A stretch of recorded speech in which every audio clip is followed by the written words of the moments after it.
Hello everyone, welcome back to the channel let's make nursing easy. आज हम पढ़ने वाले हैं नेफ्रोटिक सिंड्रोम। तो नेफ्रोटिक सिंड्रोम क्या है? एक डिजीज है in which there is a group of symptom रहते हैं, जो कि इसके तीन मेन सिम्टम है: प्रोटीनयूरिया, एडिमा एंड हाइपरलिपिडमिया। तो इसमें क्या होते हैं? जो ड्यू टू डिफ्यूजन ग्लूमोरस फिल्ट्रेशन, जो डिफ्यूजन होता है हायर कंसंट्रेशन से लोअर कंसंट्रेशन में जो मॉलिक्यूल ट्रेवल होते हैं, उसमें जो बोमन कैप्सूल रहता है, जो कि हमारा नेफ्रॉन का पार्ट है बोमन कैप्सूल, वहां के जो पोर्स रहते हैं वो उनका पोर्स का साइज क्या है, इंक्रीज हो जाता है, जिससे जो बड़े मॉलिक्यूल रहते हैं जैसे कि हमारा प्रोटीन एल्ब्यूमिन जिसको बोलते हैं, वो भी क्या है, यूरिन के थ्रू निकलने लगता है। तो इसका अगर कॉज पूछे कि आखिर ये नेफ्रोटिक सिंड्रोम होता क्यों है, तो ये अननोन है, पता नहीं है। हो सकता है जेनेटिक फैक्टर या फिर ऑटो इम्यून डिजीज के कारण हो, या फैमिली हिस्ट्री रहता आया हो, तो ये सब के कारण हो सकता है। और अगर इसका clinical manifestation sign and symptom देखें तो तीन मेन जो सिम्टम होते हैं वो प्रोटीनयूरिया, हाइपोएल्ब्यूमिनिया भी लिखा हुआ है इसमें, क्योंकि प्रोटीन अगर निकल रहा है यूरिन से तो जो ब्लड में एल्ब्यूमिन यानी कि प्रोटीन का लेवल कम हो जाएगा, हाइपोएल्ब्यूमिनिया। साथ में पिटिंग एडिमा, और इसमें साथ में हमारा हाइपरलिपिडमिया भी होता है। तो वो समझते हैं वो क्यों होता है।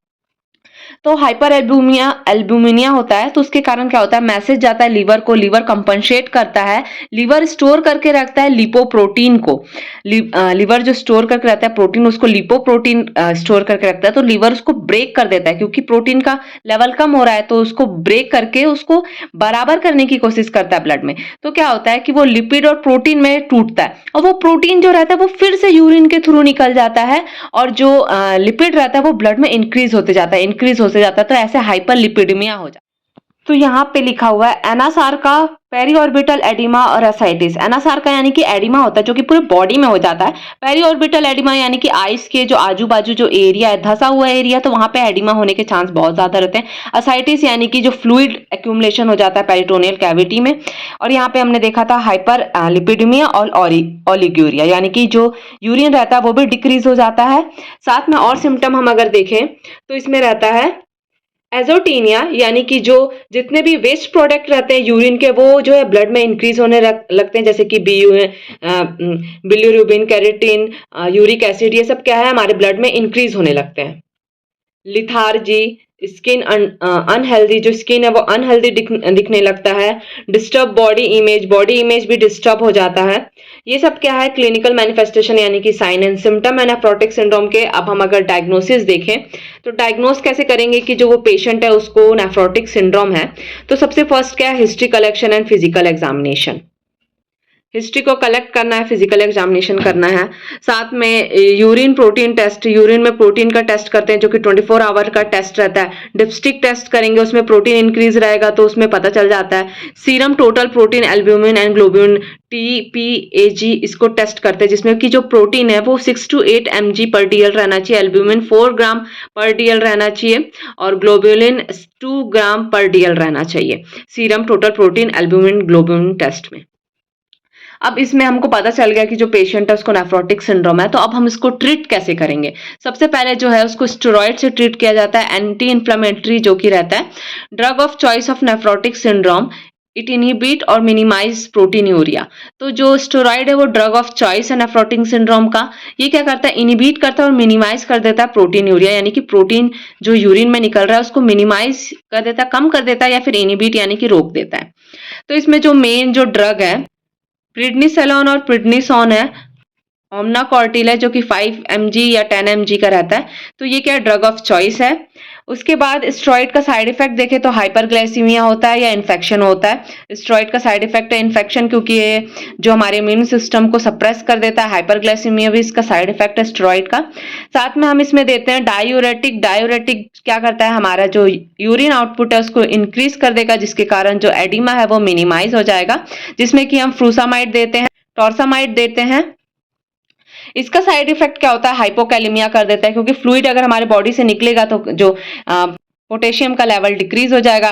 टेटेनस कर देता है, यानी कि जो ईयर से जो हमको टेटनिस यानी कि जो रिंगिंग सेंसेशन फील होता है। हाइपोटेंशन कर देता है, यानी कि अगर हमारे बॉडी से अगर फ्लूइड है उसको निकालेंगे तो बीपी ऑलरेडी कम होगा तो हाइपोटेंशन हो जाएगा।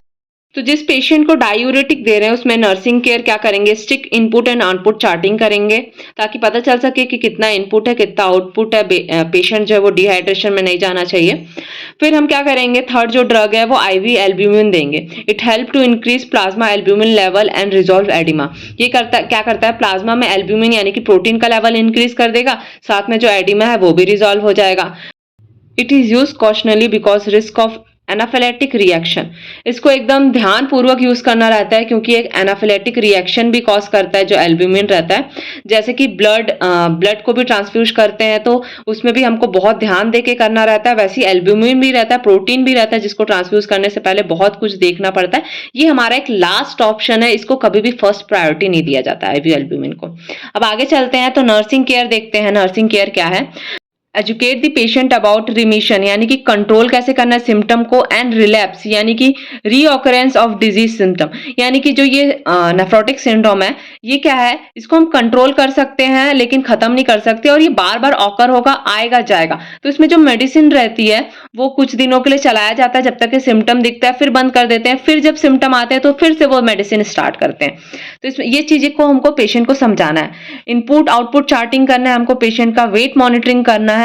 सबसे मेन इंपॉर्टेंट है वेट मॉनिटरिंग। इससे हम पता कर सकते हैं जो पेशेंट है उसका एडिमा कैसा है, मतलब कि उसका हम बॉडी वेट देख के हम सब आइडेंटिफाई कर सकते हैं। वाइटल साइन मॉनिटर करना है, मेटिकुलस स्किन केयर करना है हमको पेशेंट का, elevate oedematous skin to resolve oedema. जिस जगह पे आपको लग रहा है कि उस पेशेंट को एडिमा हो रहा है तो उसको एलिवेट करना है। तो एक ग्रेविटी के थ्रू क्या होता है, वो जो एडिमा रहता है वो थोड़ा कम हो जाएगा। जैसे कि स्क्रोटल एडिमा जो मेल में देखा जाता है तो उस एरिया को सपोर्ट करना है, यानी कि जो अंडरवेयर्स होते हैं उसको थोड़ा टाइट टाइप का, मतलब कि जो उसको सपोर्ट करके रखे उस टाइप का पहनना है। साथ में और देखें तो अवॉइड प्रेशर ऑन स्किन, जो स्किन पे प्रेशर है उसको अवॉइड करना है, फ्रीक्वेंट करना है, पोजीशन चेंज करना है ताकि एडिमा ना हो। साथ में क्या करना है, डाइट में क्या करना है, लो फैट लो सॉल्ट और फ्लूइड रिस्ट्रिक्शन। इसमें लो फैट डाइट लेना है, लो सॉल्ट डाइट लेना है और साथ में जो पेशेंट है उसको एकदम नाप नाप के पानी पिलाना है। फ्लूइड इनटेक आउटपुट ये मेन है नेफ्रोटिक सिंड्रोम का। साथ में जो पेशेंट है इसमें क्या रहता है, रिस्क ऑफ इन्फेक्शन में रहता है क्योंकि उसको स्टेरॉइड चल रहा है। तो हमको पेशेंट को समझाना है कि उसको कुछ भी प्रॉब्लम, जैसे कि मेन जो सिम्टम होता है इन्फेक्शन का, सोर थ्रोट ऐसा है तो एकदम इन्फॉर्म करे क्योंकि वो फर्दर क्या है, इन्फेक्शन इंक्रीज हो सकता है उस पेशेंट में। तो यहाँ तक था नेफ्रोटिक सिंड्रोम। आपको समझ आया कि नहीं, कमेंट में जरूर बताना। और चैनल पे न्यू होता है ऐसी वीडियोस के लिए like share and subscribe. Thanks for watching.